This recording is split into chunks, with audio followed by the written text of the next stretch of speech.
Brasil. Doutora Yasmin, eu estive em 2 exposições que você fez, você organizou, e eu quero contar aqui para o nosso público do seu trabalho de pesquisa, de um resgate fantástico. Tempo de Almanaque, foi realizada lá no Sesc Arsenal. Exposição, agora ainda, revistas em quadrinhos. Revista em quadrinhos ou quadrinhos em revistas, né? São verdadeiros, na minha opinião, verdadeiros resgates de um tipo de literatura que está sempre no nosso imaginário. Quem não leu aí Tarzan, quem não leu Chico Bento e tantas outras coisas maravilhosas. Por que essa preocupação nesse resgate, Yasmin, que eu acho fantástico e quero publicamente te cumprimentar? Obrigada, Carrara. Eu, como disse no começo da nossa conversa, eu tenho um acervo bastante singular, né, de escritos variados, né, mais na área das ciências humanas. E eu creio que é chegada a hora de eu começar a mostrar para o público mato-grossense, brasileiro, a existência desses acervos, porque eu creio que é um modo de eu exercer um papel maior de cidadania, né? Oferecendo a oportunidade desses mato-grossenses, brasileiros, enfim, conhecerem uma parte da memória escrita do nosso passado, né? Revitalizando e convidando-os a revisitar essas escritas que foram tão importantes ao seu tempo, como os almanaques de farmácia, por exemplo. Então, como eu tenho uma coleção bastante diferenciada em termos de volume, porque eu tive a oportunidade de conhecer colecionadores aí com 1.000, 2.000 exemplares de farmácia, mas a minha coleção ela abrange 30 laboratórios diferentes, né? Em mais de 100 anos de história. Então, com isso, eu tenho cerca de 300 almanaques, mas é o suficiente para escrever a história da indústria farmacêutica do Brasil, independente de escrever a história do próprio almanaque de farmácia, né? O mesmo eu percebi na minha coleção de revistas em quadrinhos, né? Que eu tenho uma coleção que vai poder mostrar a história das histórias em quadrinhos. E são formas midiáticas muito populares, né?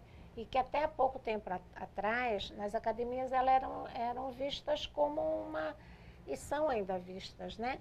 Como objeto que talvez não merecessem um lugar de destaque, né?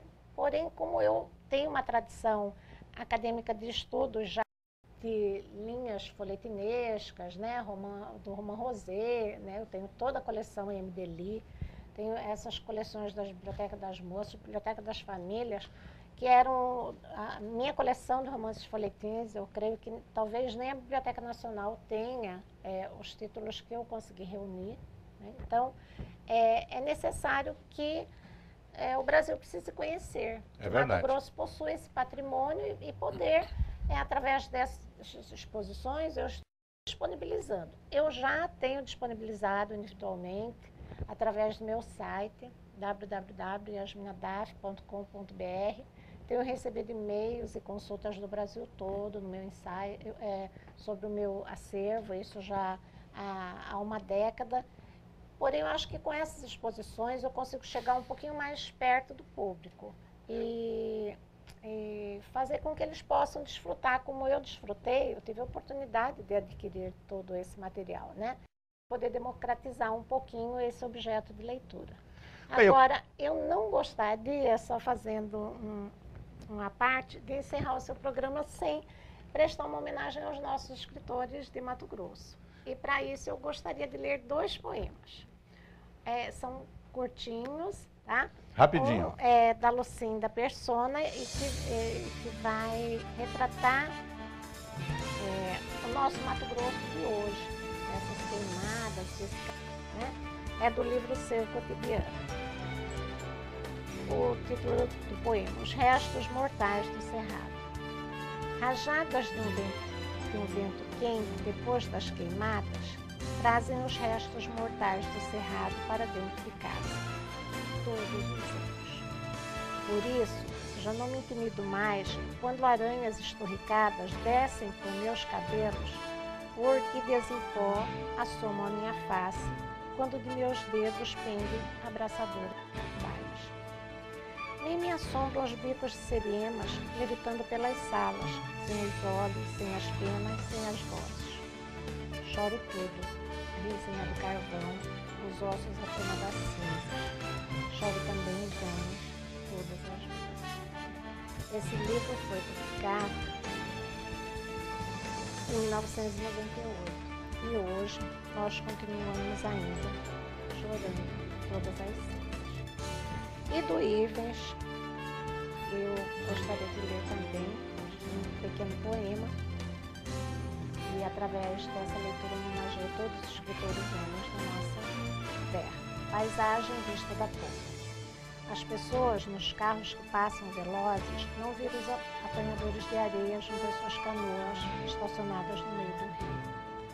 As pessoas paradas, observando a corrente verde e negra, também não viram. Não existem mais apanhadores de areia. Todo mundo estava tão ocupado que reparou quando eles saíram de cedo.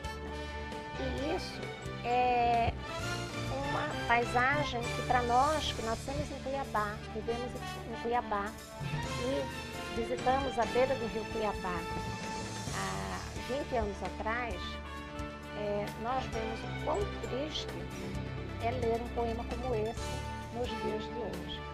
Conversei aqui no programa Verdade, tive o prazer enorme de conversar aqui no programa Verdade com a professora doutora Yasmin Nadaf. Eu quero agradecer a presença da doutora Yasmin, agradecer a você, meu amigo, minha amiga, que nos acompanhou até aqui e desejar a vocês um feliz final de semana a todos. Muito obrigado e até sábado que vem, quando uma outra personalidade estará sentada aqui para conversar conosco. Obrigado e bom fim de semana.